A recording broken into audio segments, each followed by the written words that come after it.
Canto 2, chapter 10, and we have stopped at verse 36. So far what we had learned is the Divine Lord created the different parts of the being and so on and so forth. And in the last verse we understood that He is the Lord of everything.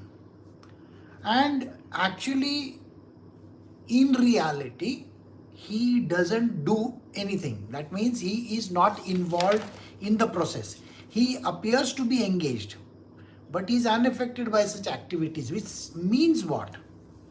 See, in our world, when we do some kind of a work, we are hoping for results.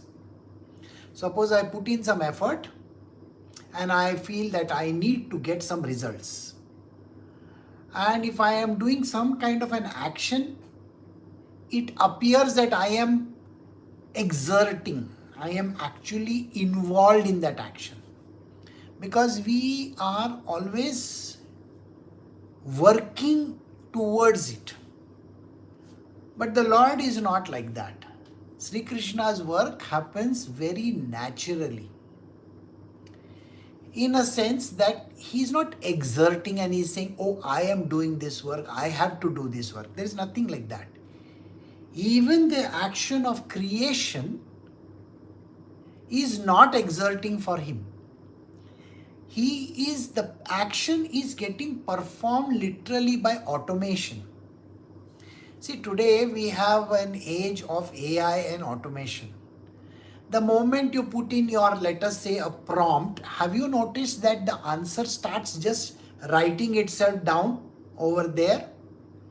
The AI starts immediately writing everything over there in front of you. It is so natural. So what does it tell you? It tells you that there is a database available somewhere. This database is accessed and then it is put in front of you as per the requirement. Now I want you to actually learn these words. See, I am saying words in a specific manner, so listen to the words. The Lord creates these objects in the universe with no exertion. It is as if replicating things from the past with an addition in the future for some future requirement. So if there is a requirement in the future, that object will already have those, let us say, appendages or functionalities already within the fold. I hope you get that. So this is what we understood. But the Lord Himself is not at all involved in this action. He appears to be engaged. He just appears, okay, He is doing something. But He is not. Alright, so far we have covered up to verse 36. So now today we are starting verse 37 to 40 now. We are continuing in that. So we are doing Srimad Bhagavatam, Canto 2, chapter 10, verse 37 to 40. These are combination of 4 verses. O King, know from me that all living entities are created by the Supreme Lord according to their past deeds.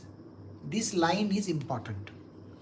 This includes Brahma and the sons like Daksha, the periodical heads like Vaivasvat Manu, the demigods like Indra, Chandra, Varuna, the great sages like Bhrigu, Vyasa, Vashishta, the inhabitants of Pitraloka and Siddhaloka, the Karanas, Gandharvas, Vidyadharas, Asuras, Yakshas, Kinnaras, angels, the serpentines, monkey-shaped Kimpurushas, human beings, inhabitants of Matraloka, the demons, Pishacha, ghosts, spirits, lunatics, and evil spirits, the good and the evil stars, the goblins, the animal in the forest, the birds, the household animals, the reptiles, the mountains, the moving and the standing living entities, the living entities born from embryos, from eggs, from perspiration, from seeds and all others, whether they be in the water, land or sky, in happiness, in distress, or in mixed happiness and distress, all of them according to their past deeds are created by the Supreme Lord. These 4 verses are there. They give us an indication how this world is. Alright? What does it say? Every entity that is created in this world is created according to the past deeds. So, doesn't that tell us something very, very important? It tells us that we also are in this body because of the past performances that we have done. Whatever actions and deeds that we have done, we are ourselves responsible for this new body that we have got. This is what we need to know and understand. So, the Lord is taking the database from the past and He is projecting in the future. And these creatures, whatever they may be, humans or whatever, they come out based on past data. And this is an important line. So whatever that you have done in your past, it is going to get replicated now with an improvement of the change that can come about if we follow certain guidelines. Are you understanding? Think like this. Whenever a new update or whenever a new phone comes in the market, let us say iPhone 4, 5, 6, 7, now we are into 16 or 17, right? Now, as many iPhones that came in the market, every iPhone carried the design from the previous one. Isn't that correct? Plus, there was some improvement. This improvement is meant so that some defects from the past can be minused. Are we getting it? Some amount of defects can be cleared.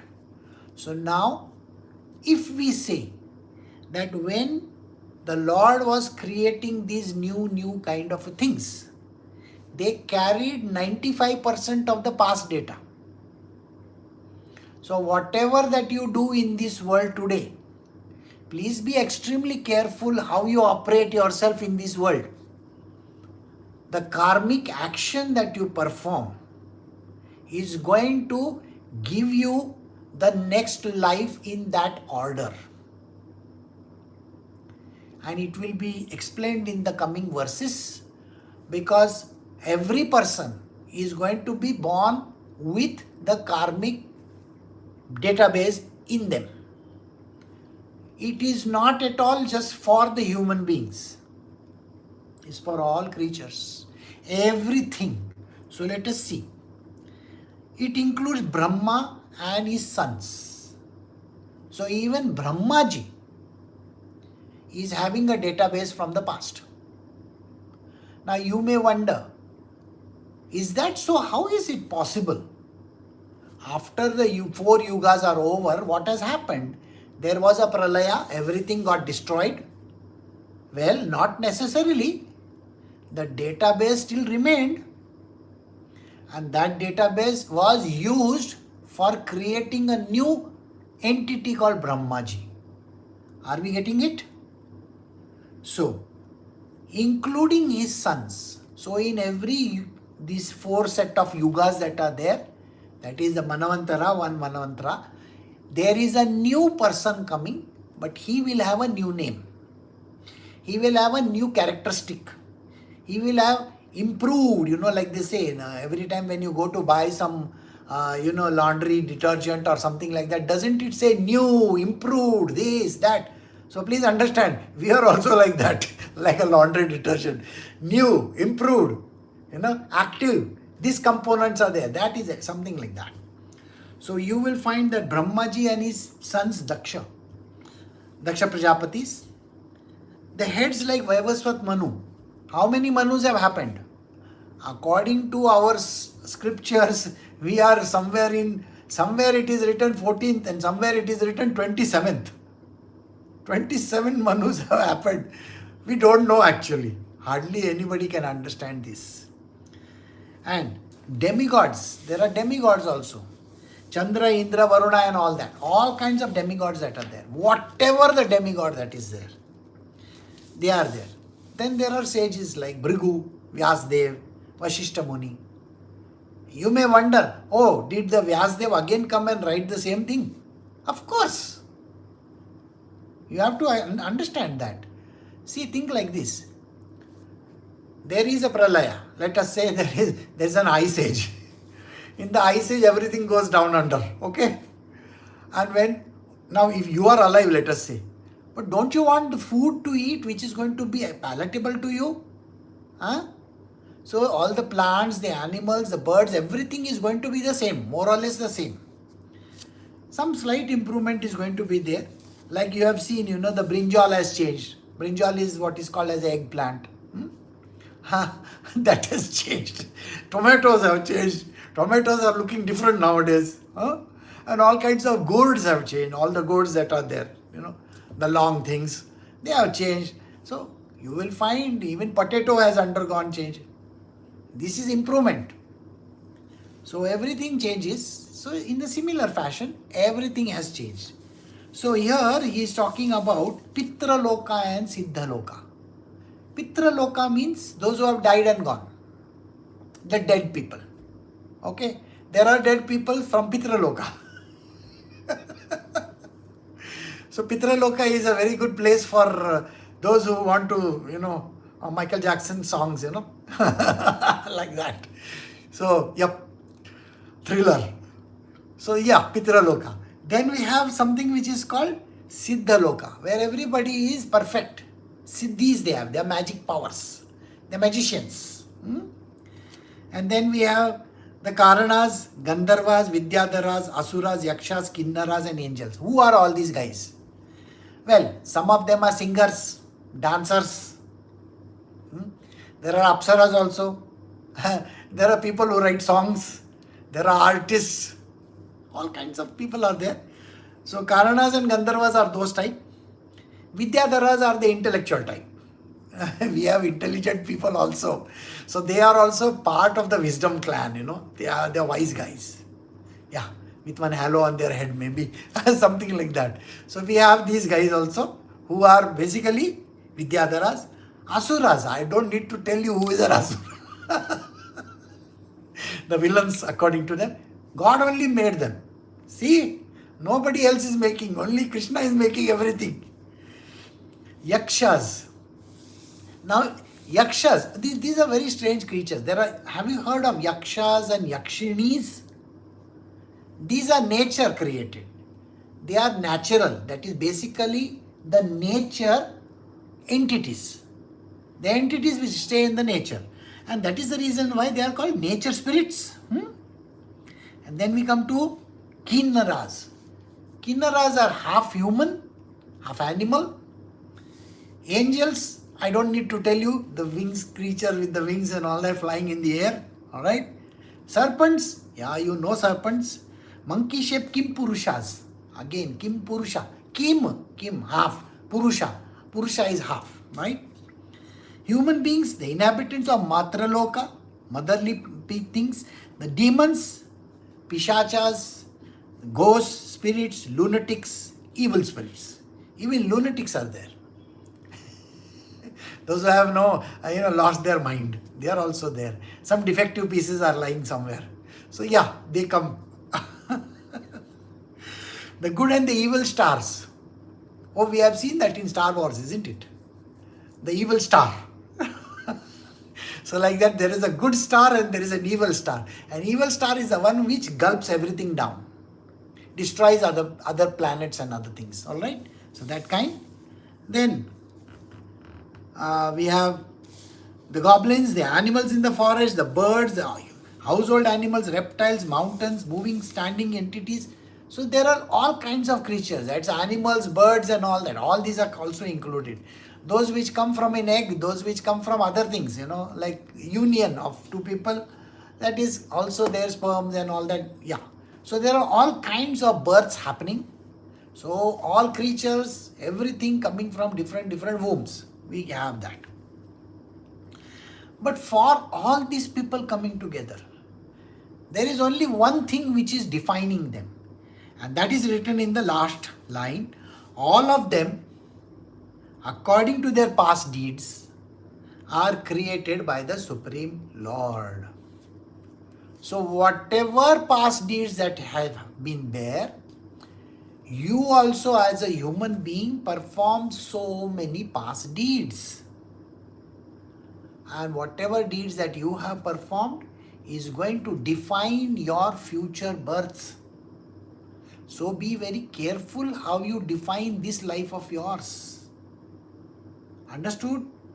And don't be so hasty and don't get into wrong places. Human beings have this tendency of doing wrong stuff and then saying sorry. There is no sorry in this entire verses. Please understand this. Sorry doesn't wipe out that karma from anybody's life. I have heard people saying, I am sorry, I apologize, I've done this wrong. Doesn't change anything. If you murder someone and then you say sorry, is that murdered person going to come back to life or what? No. When you are cutting, say, trees and plants and all, and then you say, I feel very sorry for this, for cutting this tree down. You can't bring that tree back to life, correct? There is this very beautiful thing in our world where human beings are affected by animals. Animal slaughter happens, all these cows, goats, that's everything. And we are so much particular about it. Why did this happen? Why are we cutting animals? Why are we, letting the blood out? This kind of a thing is there. But when human beings kill another human being, that is okay. I don't think that is right, no? And then people are saying, no, I am a vegetarian, I am a vegan. Really? Well, a vegetarian and a vegan also is sinful. Please understand this. Why is it sinful? Let me give you an understanding. Plants have more sense than human beings or animals. Do you know this? See, plants react violently. If there is a storm is coming, or some kind of an heavenly activity is about to happen, have you seen this? The whole trees and the plants become silent? It's an indication, isn't it? Or when there is a very serious activity happening, you will find them swaying right, left. I want you to think of yourself. You are tied in one place, and there is a fire coming towards you. How are you going to move? Isn't that how the tree moves? Think about it. The plants have more sensory cells than human beings. Your thought itself, I want to cut this plant, I want to cut this plant, I want to cut this flower. The plant knows about it the moment the thought comes in your mind. See, this is something which human beings are not at all saying, oh, I don't know about that. The plants are reacting more than animals. So whether you are a vegetarian, a non-vegetarian, a vegan or whatever it is, please remember one thing. End of the day, the action is always going to be responsible for your future births. You may be cutting down a plant, for having grains or vegetables or something like that. You think that is not good or that is good? That is going to be responsibility from your side. Understood? So please kindly do not disown people like that. So always understand there is a past deed which is going to reflect in your future. So be very, very careful how you work today. Now we go to next verse 41. According to the different modes, this is an important verse. According to the different modes of material nature, the modes of goodness, the modes of passion, and the modes of darkness, there are different living creatures who are known as demigods, humans, and hellish living entities. O king, even a particular mode of nature, being mixed with the other two, is divided into three, and thus each kind of living creature is influenced by the other modes and acquires its habits also. I want you to see this line. The mode of goodness, the mode of passion, and the mode of darkness. Sattva, Rajas, and Tamas. And then he says there are three living creatures: demigods, human beings, and hellish living entities. So there are three kinds. There is a mixture of the gunas. What is there? The gunas are mixed amongst each other. The gods have a highest of sattva. Alright? Sattva is the highest where gods are concerned. The human beings have a rajas in predominance. And the hellish creature have tamas in predominance. Are you getting it? So these are the three things. So sattva, rajas, and tamas, depending on the mixture of the two. Let us say there is a predominance of tamas, but there is a mixture of rajas. Are you getting it? There is a predominance of tamas, but there is a mixture of rajas. Let us say tamas is 75% and rajas is 25%. This entity in the world, whoever the person is, one is the hellish creature, 75%, and 25% is the human being. So he will have a form of a human being with hellish qualities. So those who are tamasic in nature, where do you think they come from? I hope you are getting it. So there is a gradation in this. So this particular mode of nature being mixed with the other two is divided into three. Let us now take a human being who has got 60% rajas. 60% rajas. He has got 30% of tamas and 10% of sattva. He will be a human being with some good qualities and more negative qualities. This is the way in which the world has been divided. So when we say somebody comes from the Dev Gan, Rakshas Gan, or any other place, the contamination is already there. So human beings can be contaminated in any of these locations.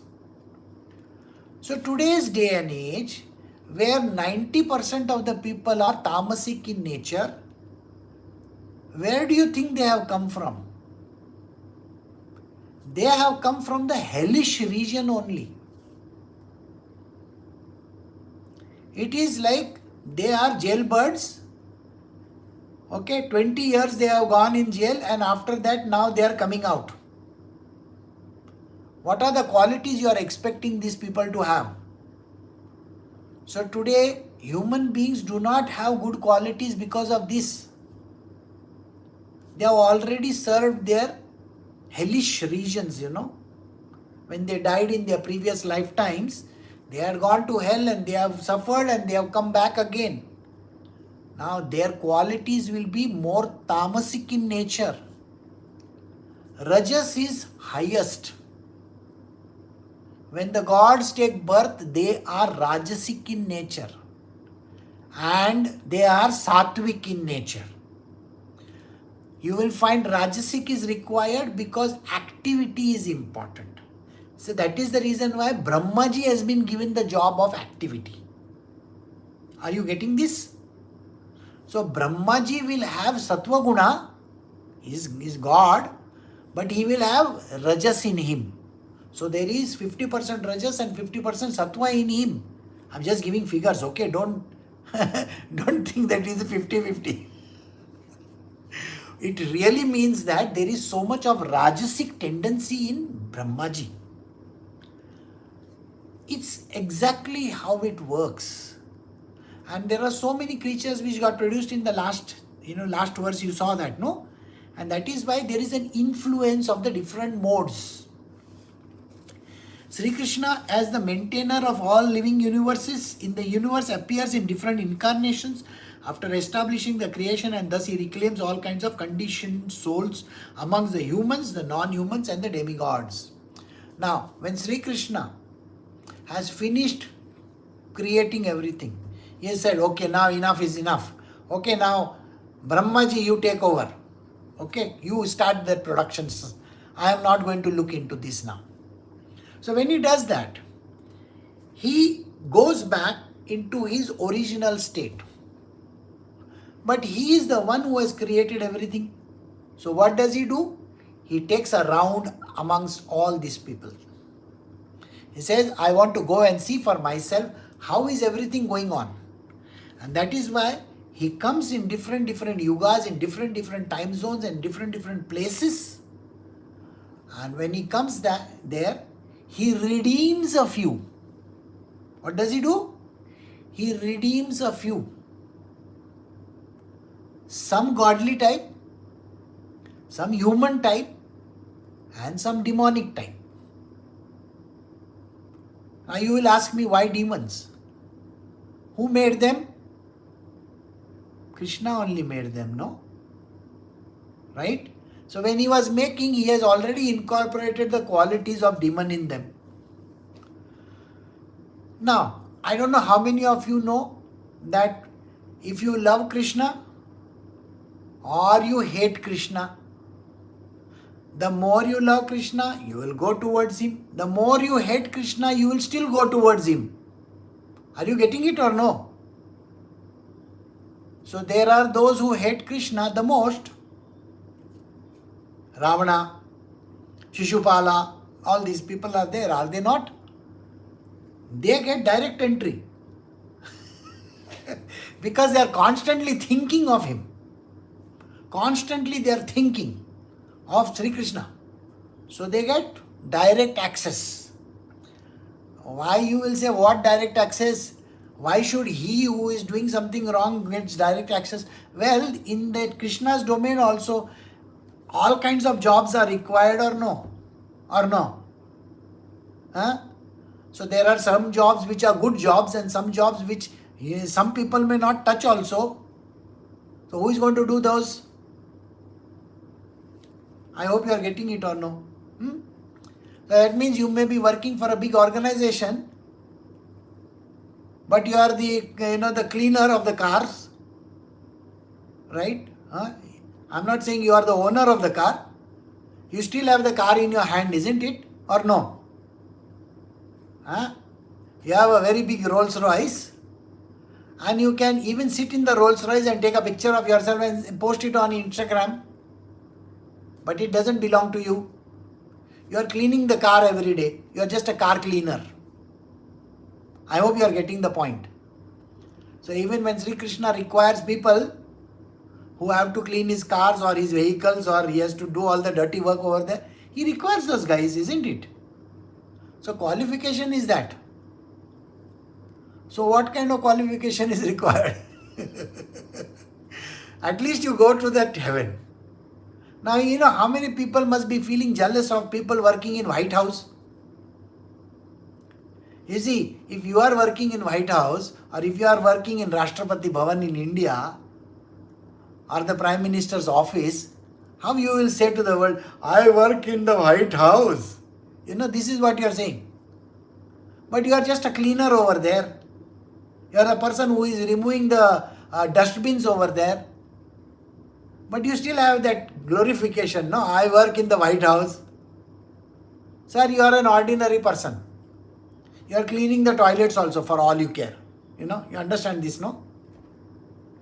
So, please know this very well, that there are these different kind of people. They all go to Krishna's heaven for that some reason or the other. So he reclaims all kinds of conditioned souls among humans, non-humans and the demigods also. Thereafter, at the end of the millennium, the Lord himself in the form of Rudra, the destroyer, will annihilate the complete creation as the wind displaces the clouds. So in this case, what happens? When the whole thing is finished off, he comes as Rudra. Krishna himself will come as Rudra. See, we call him Krishna. Some people will call him Shiva. No problem. You can call him whatever name you want. You can call him Father in heaven also. Do I care? Doesn't matter to me. You call him whatever name you want. Sri Krishna at the end of the day, because I am talking about Sri Krishna. So let us just go on as Sri Krishna. So Sri Krishna will come as Rudra also. And at the end of the 4 yugas, he has to destroy everything. Because that's the time when everything gets destroyed. And he does that job as well. The great spiritualists thus describe the activities of Sri Krishna by the pure devotees deserve to see more glorious things in transcendence beyond these features. So those who are the devotees, they get to see more of his qualities. Are you getting it?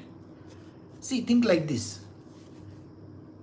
If you hate somebody or you don't like somebody, do you want to know how they are eating, what they are eating, where they are going, what? You are not interested, isn't it? You want to keep them out of sight, out of mind, isn't it? But here in this case, the devotees are interested. The devotees want to know, what does Krishna have for lunch? What does Krishna have for breakfast? Where does he do this? Where does he buy? All these things. You want to know or no? Important things. Why? You will say, oh, I want to know Krishna everything, What is the size of his, even t-shirt that he is wearing here? You want to know even that. Right or wrong? So these devotees, what they do? They want to know these glorious things and transcendence. Spiritual knowledge. Beyond the features also. So you will say, oh, he looks like this, Okay. He's got 2 kundals in his ears. So what do these kundals do? I want to know more about it. No, we are not talking about which jeweler he went to. No jeweler, magic it is. So the kundals are there. So you want to know the qualities of the kundals. Why does he have a particular face cut? Why does he walk like this? Why is he like this? What is the need for it? All those things you want to know. So many answers you want, isn't it? So yeah. There is no direct engineering by the Lord for the creation and destruction of the material world. What is described in the Vedas about his direct interference is simply to counteract the ideas that material nature is the creator.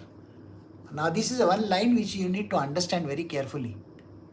Sri Krishna, if you remember the previous verse which I did when we were starting this satsang, he is not interfering. Things are happening in automation around him. Did I say these words? Here again it's a repetition.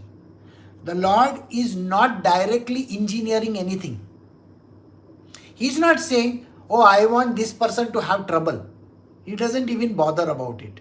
Suppose there is some person who is creating trouble. You think Krishna is interested. Hey, why is he creating trouble? I want to give him trouble. He is not a vengeance. He is not a person who is going to take vengeance, Please understand this. He will leave it to his universe. Let the universe do the action. Why do I need to? He is not even bothered.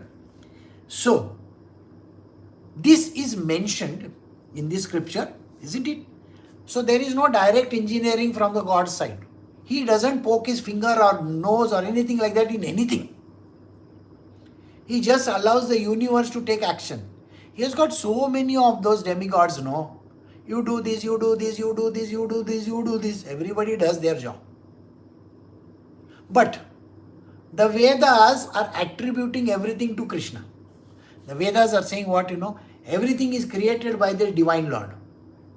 Are you understanding? And Krishna says, yeah, I do it. See, he does it because to counteract his material nature. He does it by just saying the words, yes, I also do. It is nothing but just agreeing to the Vedic injunctions that are there. So, when there is a direct inference, interference is not there. He doesn't interfere in anything.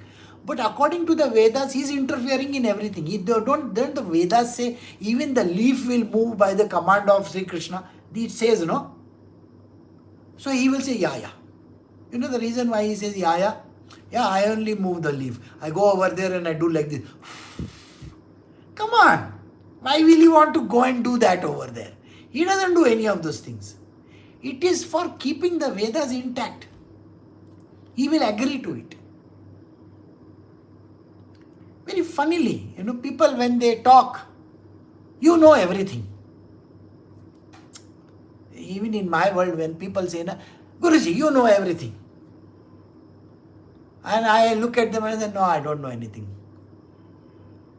And then when the Vedas come into the picture, yeah, I know everything. So which is right, this one or that one? And no, don't bother, everything is right. Huh? How is that possible? Well, there is non-interference. Did you understand? We don't want to interfere in anything. There are people in this. People means not people, by the way. The universe is there around him. How many things we discussed? No? Kim Purusha, this one, that one, that one, that one. 100 things we discussed. There are even demons on his side. He only created them, isn't it? He created all the ghosts and the goblins and the God knows what all creatures. All the animals, the birds also, everything. So when he wants to do something, why will he want to interfere? Got the point or no? So whenever this is happening, he is not at all actually interfering in anything. He just lets it be. He will say, my universe will handle it. Why do I need to interfere? The interference normally happens because it is written. He doesn't interfere. But he will say, yeah, I did it. But which is right then? I didn't do or I did? Both are right. And then you will say, oh, he is God Almighty. That is why he is right from whichever angle. So whether he does it or he doesn't do it, he is still right. Of course. What gives you the way of thinking that he is not right? Anyway, he is right. I hope you get this point very clear. So, this process of creation and annihilation described in summary herein is a regulative principle. During the duration of Brahma's one day is also the regulative principle in the creation of Mahat, in which the material nature is dispersed. So you will find that what is mentioned in the scripture over here, the creation and the annihilation, is also a part of Brahmaji's day. It is calculated in that Brahmaji's day also, correct? Brahmaji at the beginning of the day starts the creation, at the end of the day the creation folds up. That is how it is. And that principle of Mahat Tattva and all that is still valid there as well as here. Both are same. Except that we put it in separate categories saying that this is how it is going to be. Alright? Now, we do the next verse. O king, I shall in due course explain the measurement of time, its gross and subtle features with specific symptoms of each. But for the present, let me explain to you the Padmakalpa. So tomorrow we are going to learn about time and other things. Today we are only going to learn about one kalpa, time frame. Padma kalpa. Padma means lotus. Kalpa means a time frame. Shaunak Rishi, that is verse 48 we are doing. After hearing all this creation, inquired from Suta Goswami after Vidura, for Suta Goswami had previously informed him how Vidura left home, leaving aside all the relatives who were very difficult to leave. Now we are coming back to our original story. The original story is Vidura has left. Okay, we are taking all this, whatever just now that was there was all flashback. What? I hope you understand. Okay, Star Wars number 4 came first, then second, then something, then something, then something. So like that, all things are coming just now. So we are going back to the original story where it started. Where did the original story start? When Vidura left home. Are you getting it? So when Vidura left home, that is the time we are going to begin this story. The Shaunak Rishi is telling. Shaunak Rishi said, let me know please what topics were discussed between Vidura and Maitreya, who talk on transcendental subjects, and what was inquired by Vidura and replied by Maitreya. Also let us know the reason for Vidura giving up connection of his family members and why he again came home. Please also let us know the activities of Vidura while he was in the place of pilgrimage. So we have to go back to the story of Vidura and try to understand why he left his home. There must be a reason why he left his home. Vidura left his home, Do I need to tell you all that? It's already explained. So now he has gone back. He meets this, there is a sage called Maitreya. So he meets this sage, and then they talked about this beautiful subject on spirituality. And Maitreya said something to him, Vidura said something to him. We are going to also learn about this. And then we are going to understand family members which Vidura left and why he had to go back again. He goes back. The activities of Vidura and how he visited the pilgrimages, the sites of different pilgrimages. We have come to the last verse on the canto. Sri Suta Goswami explained, I shall now explain to you the very subject explained by the great sage in answer to King Parikshit's inquiries. Please hear them attentively. So here, Suta Goswami is saying to all his disciples who are sitting in front of him, I will explain to him all that was answered by Maitreya to Vidura. Maitreya to Vidura. Maitreya Vidura story is happening. Remember, it is the Mahabharata and after that, okay? Understand this. Because Vidura left after that, right? So now we are going to understand the philosophical import of that talk that happened.